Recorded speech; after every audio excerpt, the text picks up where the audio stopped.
అనంతపురం జిల్లాలో నిన్న రాత్రి కురిసిన భారీ వర్షాలకు పట్టణంలోని పలు కాలనీలు జలమయమయ్యాయి.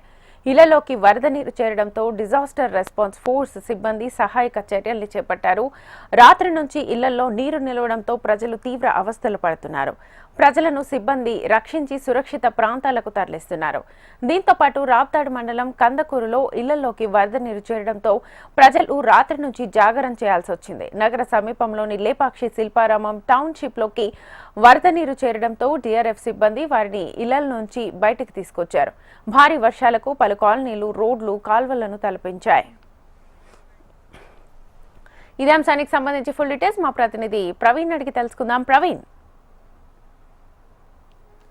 రాత్రి కురిసినటువంటి భారీ వర్షాలకు అనంతపురం సమీపంలోని పలు కాలనీలు పూర్తిగా నీట మునిగిన పరిస్థితి. అనంతపురం అదేవిధంగా రూరల్ మండల పరిధిలోని పలు కాలనీలు పూర్తిగా నీట మునిగాయి. ముఖ్యంగా లేపాక్షి శిల్పారామం, అదేవిధంగా సకలపల్లి colony, Prajasakti Nagar, CPI colony వంటి పూర్తిగా నీట మునిగిన పరిస్థితి. ప్రస్తుతం మనం లేపాక్షి శిల్పారామం కాలనీ ఉన్నాం. చూడొచ్చు, కాలనీలోకి ప్రజలు వెళ్ళలేని పరిస్థితి ఉంది. ఇళ్లలోకి పెద్ద ఎత్తున నీళ్లు వచ్చి చేరుతున్నటువంటి పరిస్థితి. రాత్రి ఎగువన కురిసినటువంటి భారీ వర్షాలకు ఒక్కసారిగా ప్రవాహం రావడంతో రాత్రి నుంచి పెద్ద ఎత్తున ఇళ్లలోకి ప్రవాహం కొనసాగుతుంది. ముఖ్యంగా ఏదైతే అనంతపురం నగర శివారులో ఉన్నటువంటి పండమేరు పరిసర ప్రాంతాల్లో పెద్ద ఎత్తున ప్రవాహం కొడుతుంది. ఓవైపు కొద్దిసేపటికి పండమేరు కూడా భారీగా వరద వస్తున్నట్లు మనం చూస్తున్నాం. ఏదైతే ఎగువన రాప్తాడు, దాని ఎగువన అంటే కురుస్తున్నటువంటి ప్రాంతాలలో పెద్ద ఎత్తున భారీ వర్షం కురవడంతో ఇప్పుడు ఒక్కసారిగా ఆ వరద నీరు ప్రవాహం పెరిగింది. పూర్తిగా పండమేరు కూడా పొంగి పొందుతున్నటువంటి పరిస్థితి. చాలా కాలనీలలో ఇళ్లలోకి నీరు వచ్చినటువంటి పరిస్థితి. జనాలు బయటికి రాలేని పరిస్థితి ఉంది. రాత్రి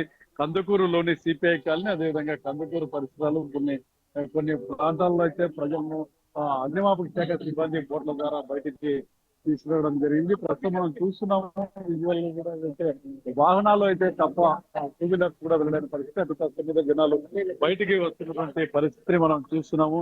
పూర్తిగా జనాలు ఇళ్లలో నుంచి బయటికి రాలేని పరిస్థితి అయితే నెలకొంది. 4 వీలర్ వాహనాల్లో తప్ప కాలనీలోకి వెళ్ళలేని పరిస్థితి మనం చూస్తున్నాం. పూర్తిగా ఏదైతే సిపిఐ కాలనీ, ఇది శిల్ప లేపాక్షి, పూర్తిగా ఇది టౌన్షిప్ అంతా కూడా ముగిస్తున్నటువంటి పరిసర ప్రాంతాల్లో రాప్తాడు అనంతపురం మధ్యలో నుండి కాలనీలో పూర్తిగా నీటి ప్రవాహం అయితే కొనసాగుతుంది. పెద్ద ఎత్తున ఆ కాలనీలోకి వరద నీరు చేరుతుంది. పూర్తిగా కందుకూరు వాళ్ళు అయితే సిపిఐ కాలనీ పూర్తిగా నీట మునిగింది. రాత్రి నుంచి కూడా అక్కడ ఎస్డిఆర్ఎఫ్ బృందాలు కూడా అక్కడ వారి సహాయక చర్యలు అయితే కొనసాగుతుంది. అగ్నిమాపక సిబ్బంది పూర్తిగా వారిని ఏదైతే ఈ బోట్ల ద్వారా ఇతర ప్రాంతాలకు తరలించే ప్రయత్నం చేశారు. అదేవిధంగా చల్లపల్లి కాలనీ, ప్రజాశక్తి నగరం, మిగతా ప్రాంతాల్లో ఇదే పరిస్థితి ఉంటుంది. నీటి ప్రవాహం పండమేరులో పెరుగుతున్న పరిస్థితి. రాత్రి అనంతపురం రాప్తాడు పరిసర ప్రాంతాలతో పాటు ఎగువన భారీ వర్షాలు కురవడంతో పెద్ద ఎత్తున ప్రవాహం కొనసాగుతుంది. పండమేరకు ప్రవాహం మరింత పెరిగే అవకాశం ఉంది కూడా అధికారులు. Right Praveen, thank you.